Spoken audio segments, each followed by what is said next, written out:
Mon nom est Xavier Deutsch, je suis romancier, j'habite Chaumont-Iston.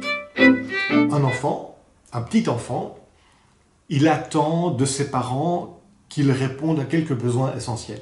Un petit enfant, il va réclamer qu'on lui apporte une protection, une sécurité matérielle, un toit, un abri, un lit, qu'on le nourrisse. Il réclame une sécurité affective, il a besoin de câlins, il a envie qu'on l'aime. Et il réclame qu'on lui raconte des histoires.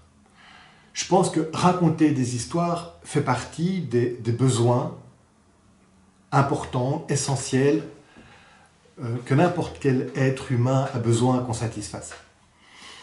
Et c'est dans ce sens-là que je considère que mon métier a de l'importance.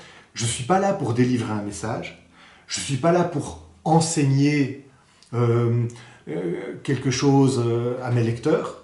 Je ne suis pas un prof, je ne suis pas un pédagogue, je ne suis pas un philosophe, je ne suis pas un journaliste, je ne suis pas un conférencier, je suis un romancier et je raconte des histoires. Et je pense que raconter des histoires, depuis Gilgamesh, depuis l'Iliade et l'Odyssée, depuis la chanson de Roland, dans l'histoire de l'humanité, c'est important. Et c'est le sens du métier que je pratique à la surface de la Terre.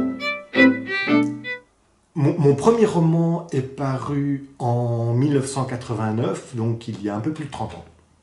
Et depuis lors, j'en ai publié 45 ou 46. À un moment donné, je suis pris par le désir d'écrire, alors j'écris. À un moment donné, cette envie d'écrire prend de l'ampleur, j'en viens à écrire un roman.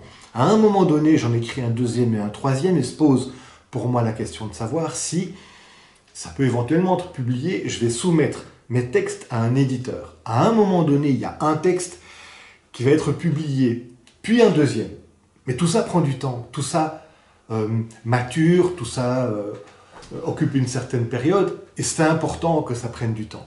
À un moment donné, après avoir publié 3, 5, 6, 7 romans, se pose lentement et doucement la question de savoir si ça peut devenir mon métier. Et à partir du moment où je me pose la question, il faut encore un moment avant que je me donne à moi-même la réponse. Donc tout ça vient de manière assez progressive. Puis un jour, oui, voilà, j'ai choisi que ça soit mon métier. À l'égard de quelqu'un qui a envie d'embrasser une passion, quelle que soit cette passion, que le gars ou la fille ait envie de devenir boulanger, conducteur de train, romancier, basketteur ou prof de maths, moi j'ai envie de dire aux gens de questionner ce qu'ils ont à l'intérieur d'eux-mêmes, quelle est l'intensité du désir et le sérieux. Donc un désir, une vocation, un charisme, c'est pas un caprice quoi. Il suffit pas d'en avoir envie. C'est pour ça que je trouve que c'est important de donner du temps, de laisser à ce désir le temps de s'installer, de faire ses preuves. Mais que ça soit à l'égard d'un jeune qui voudrait devenir romancier ou qui voudrait devenir n'importe quoi d'autre, je lui dirais, magnifique, questionnez vos désirs, mais aussi mettez-les à l'épreuve.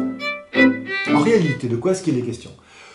Le langage, c'est le matériau dont le romancier se sert pour faire un roman, de la même manière qu'un menuisier se sert de bois. La matière première, on l'aime, on la respecte.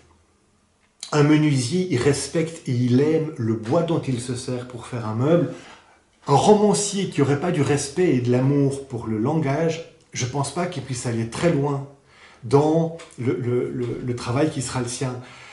Aimer, respecter le langage, c'est aussi le connaître d'une manière telle qu'on en connaisse le fonctionnement, qu'on en connaisse la grammaire, qu'on en connaisse le vocabulaire, qu'on en connaisse la formation des mots. Non, ça arrive assez rarement. Enfin, je suis conseiller communal, j'appartiens à un groupe politique et il m'arrive de rédiger des textes, par exemple pour le journal communal, Amalgame. Ouais. À mon avis, oui. Je pense quand même, ça m'amuse assez. Je rencontre pas beaucoup de textes francophones contemporains qui me satisfont. Alors, ce que je lis, soit ce sont des romans français un peu plus anciens. J'adore me remettre à Flaubert, à Maupassant, Zola, soit des textes venus d'autres pays. Je suis très très gourmand de littérature qui vient des États-Unis, qui vient d'Italie, qui vient de Suède, qui vient d'Islande, qui vient de Russie, qui vient du Japon. Mais je lis beaucoup. À ce moment-là, non. Je le relis plus. Lorsque le livre paraît, je le tiens entre les mains, je le regarde, je m'en réjouis, mais je ne le relis pas. Jamais. De manière générale, j'évite absolument de regarder l'adaptation au cinéma d'un roman que j'ai beaucoup aimé. Je trouve que ça vient écraser quelque chose. Je me rappelle avoir adoré Un long dimanche de fiançailles, un roman de Sébastien Japrisot que je trouvais très fort, très beau, très grand. Et puis, il a été adapté au cinéma et ça m'a rendu triste.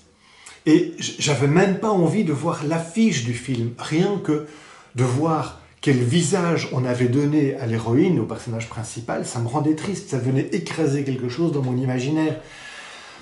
Donc je dis pas qu'il faut pas le faire, je dis juste que moi ça m'intéresse pas tellement. J'ai pas mon mot à dire, mes livres m'appartiennent pas, ils appartiennent à mes éditeurs, donc ce serait à eux que la décision appartiendrait. Mais ça dépend, j'y suis pas forcément hostile, puisque ça me rapporterait de l'argent, et que c'est mon métier, et que de l'argent j'en ai besoin. Je serais prudent, précautionneux, peut-être même méfiant à l'égard du travail qui serait réalisé. Je dirais pas assez. Parfois, oui, et j'adore l'être. Ça n'arrive pas assez souvent. Mais je ne demande pas mieux. C'est probablement un de mes plus grands plaisirs de romancier. C'est lorsqu'un lecteur ou une lectrice me restitue une chose qu'il a vue dans le roman et que moi, je n'avais pas eu conscience de mettre. C'est ce qui peut m'arriver de mieux. Ça arrive, et quand ça arrive, ça m'émerveille. Il y a bien plus d'auteurs et de lecteurs que jamais dans toute l'histoire de l'humanité. Donc à mon avis, c'est pas très vrai de dire qu'on lit moins. À mon avis, on lit beaucoup plus. Est-ce que les jeunes lisent moins qu'avant? C'est un débat éternel. Est-ce qu'ils écrivent moins? Est-ce qu'ils lisent moins? Est-ce qu'ils lisent moins bien? Je ne sais pas. Moi, à la place qui est la mienne, je peux juste continuer à faire mon métier qui est écrire des romans, de les publier et d'espérer que ces romans se retrouvent un jour entre les mains de leurs lecteurs, jeunes, moins jeunes, peu importe. Et peut-être que l'adulte qui quitte le livre-échange avec un paquet de livres et qui rentre chez lui et qui dépose le paquet de livres sur sa table, il y a peut-être l'adolescent qui va venir chipoter dedans et en prendre un. Donc, on ne sait pas. On ne sait pas ce qu'il en est, on ne sait pas comment ça tourne. Soyons optimistes. Je ne suis pas sûr d'être très à l'aise dans l'époque dans laquelle je vis. Je trouve qu'il y a une série de choses qui, moi, me posent un problème. On vit une époque assez particulière. Et je dirais que paradoxalement, la littérature est plus essentielle que jamais. Donc, on n'a pas le choix. Je vis dans l'époque qui est la mienne. Et je pense que cette époque, comme n'importe quelle autre, mais peut-être davantage que d'autres, a besoin de littérature, a besoin de cultiver l'imaginaire, a besoin qu'on lui ouvre des espaces, qu'on pousse les murs, qu'on ouvre les fenêtres et les portes. Et je pense que la littérature a toute sa légitimité dans une période comme la nôtre. Donc, moi, je suis très heureux de pratiquer mon métier. Aujourd'hui, j'ai l'impression qu'il est plus essentiel que jamais.